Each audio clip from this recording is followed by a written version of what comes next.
What is up, YouTube? Welcome back, and this is the last episode of 2020, and we're gonna talk about and rank my top 10 sneakers of 2020, leading to the sneaker of the year. Yeah, man, 2020 has been a crazy year for everybody. Everybody just want to erase this year and just start over.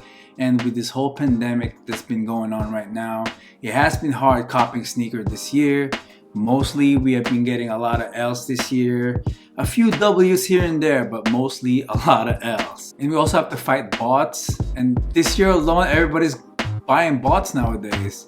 Everybody's trying to cop to resell. That's how it is in 2020. 2020 is the year for resellers out there. That's why the sneaker market is down right now. You know, even with all the L's that we have been getting, we never gave up all the manual users out there. So props to all the manual users in 2020. We still get our W's regardless. And if we don't, we always have StockX and Go to buy resale anyway, right? Just pay your resale. Rather pay resale than buy bots. Does that make sense? Wouldn't that add up over time? So do you want to pay for bots or pay resale? If you're gonna get L's anyway, if you pay resale for it, it's gonna add up to the amount of how much a bot is. It's a thinker. But anyways, as we close down 2020, moving into 2021, now it's time to reflect and let's choose and rank the top 10 sneakers of 2020. Starting off with number 10, we have the Yeezy Quantum Lifestyle and the basketball. The reason why I picked this sneakers for my number 10, because this sneaker was so hyped. This silhouette and colorway, they hyped this sneaker up so much during 2019, and when they debuted this on the All-Star weekend, only in Chicago. This was only available in Chicago. It was so limited, everybody wanted these. They even had tanks driving down Chicago, passing this out for free. People were trading their fear of gods for these, man. Now that I think about it, I wouldn't trade my fear of God for these, because reselling this right now is pretty down. When they released this to the general public, out of nowhere, nobody wants it anymore. Now there's no resale on this sneaker, which is very unfortunate. I believe this sneaker is still a nice pair of sneaker. I think it's very unique. I guess it's too bulky for people. I guess they're not ready for this colorway, but I think this is one of the best sneakers that released for 2020. That's the reason why this is my number 10. And moving on to number 9, we have the Jordan 4 Retro Fire Red. These sneakers are very significant because this is the closest as we're gonna get to the 89 version. I know we've retroed these a few times already, but it doesn't look like this at all. It doesn't have the Nike Air in the back. It only had the Jumpman, and this is a very beautiful sneaker, man. This is one of the most sought after sneaker back in the day, and for them to retro this in 2020, it's very nice because I love this colorway. Red, white, and black Chicago colorway, definitely a must cop. You can't go wrong with the retro colorway. There's a lot of stock of these sneakers. A lot of people cop these. Even though there's a high numbers, this sneaker still sold out, and it will have some resale value later on. And you can't go wrong with the OG Jordans, man. Always retro Jordans. Always cop the retro colorway. It's a must. Moving on to number 8, we have the OffWhite Jordan 5. This OffWhite sneaker is very underrated, even though it did sell out as usual.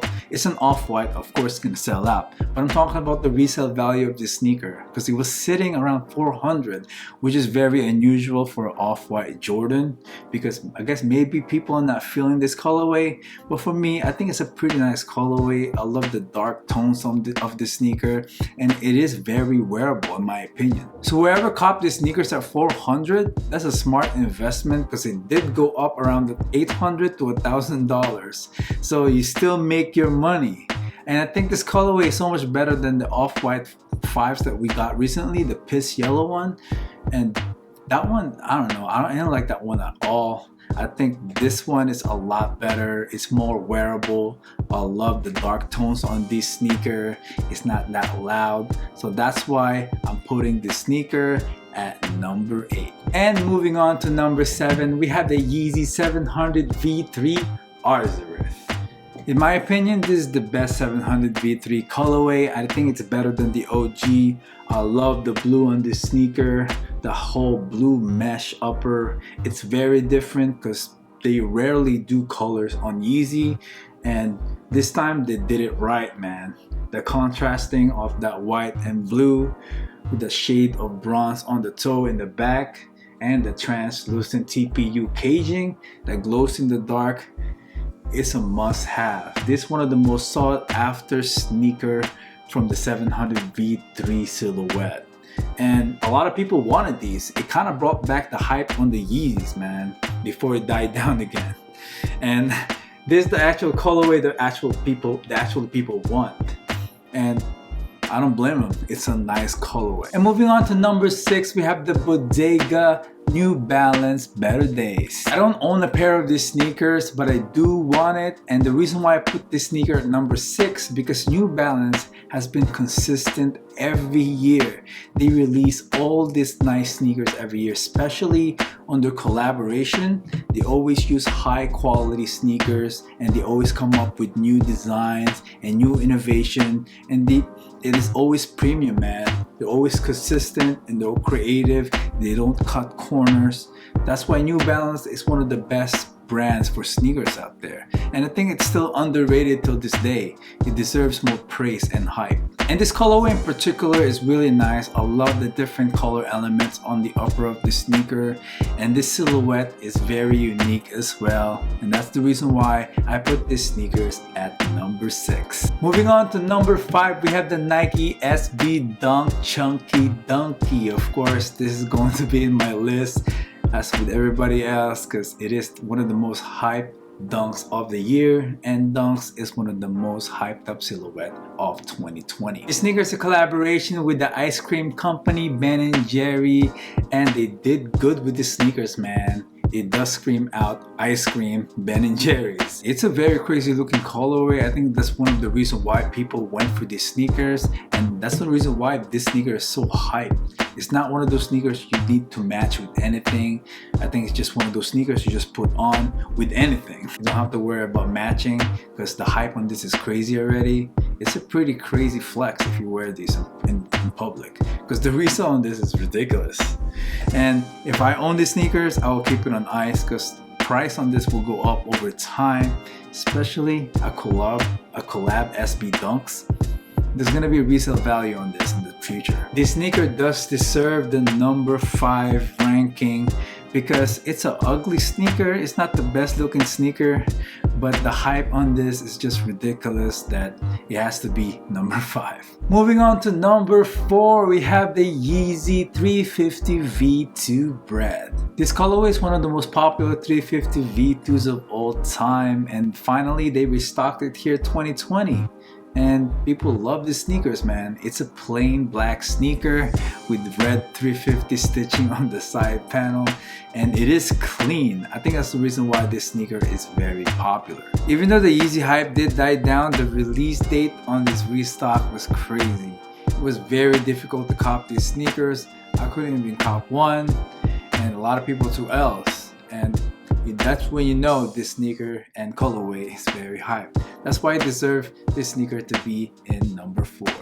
And moving on to number 3, we have the Kobe 6 Pro Tro Grinch. I'm not really big on Kobe sneakers, but I did get an early exclusive access of these sneakers before the release day. So I said, why not? I'll cop one, because I know on release day it's going to be a difficult cop. The reason why I cop one so I can review it on my channel, but then I did flip it right away after I review it.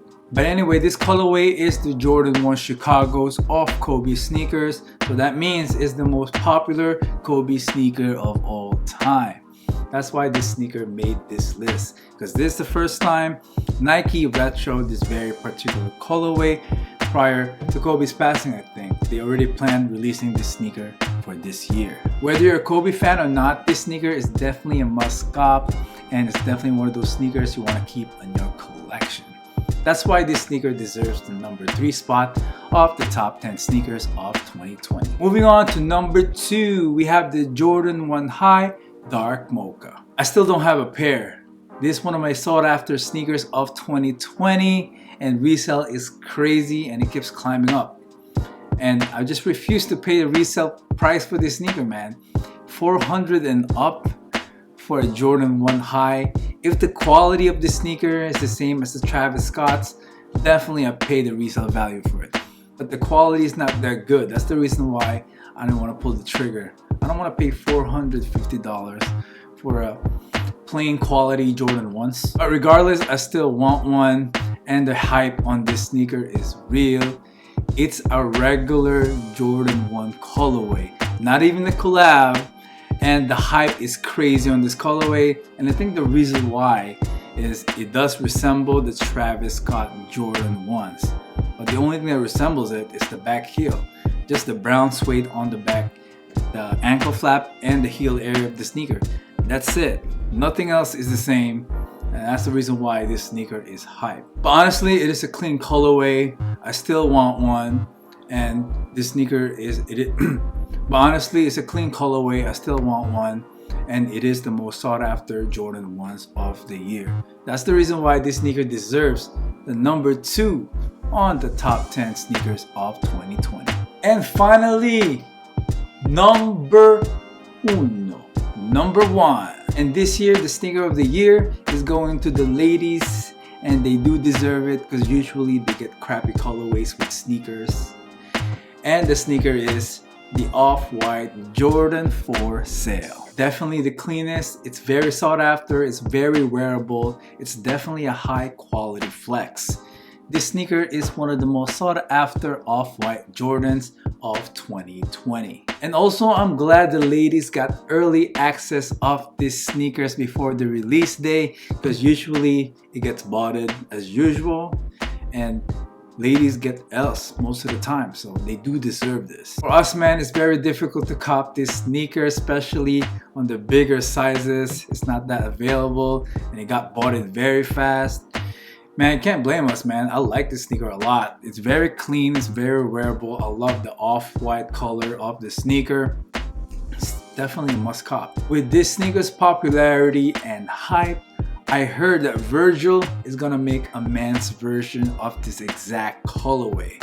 It's so popular, the man wants it. Now Virgil's gonna make this exact same sneaker just with men's sizing. So I can't wait for 2021. I heard it's gonna release this coming year.